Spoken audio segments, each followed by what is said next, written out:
Қауіптен сақтандырып ел ананы, күзетіп тұрып ең сен шекараны. Өзіңдей қырақ ерлер тұрған шақта еркіндеп табиғатта демалады.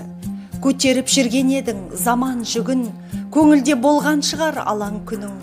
Дүбірі басылмаған жер шарының тіледің бүтіндігін, амандығын.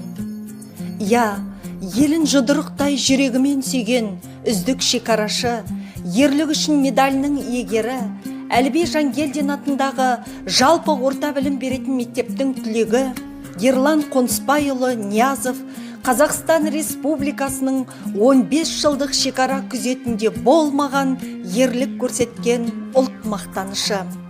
Ерлан 1983 жылы Қызылорда облысы Сексеуіл станциясында дүниеге келген.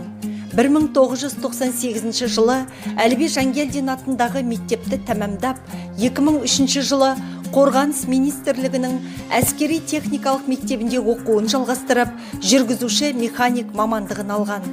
2006 жылы номері 8 жол дистанциясына жұмысқа орналасқан. 2007 жылы мамыр айында әскер қатарына шақырылады. Сол жылдың 2 қыркүйегінде 20-20 Сарыағаш шекара заставасында Келес өзені арқылы контрабандалық жүкті өткелден өткізуге ұмтылған шекара бұзушыларды құрықтау жолында ерлікпен қаза тапты.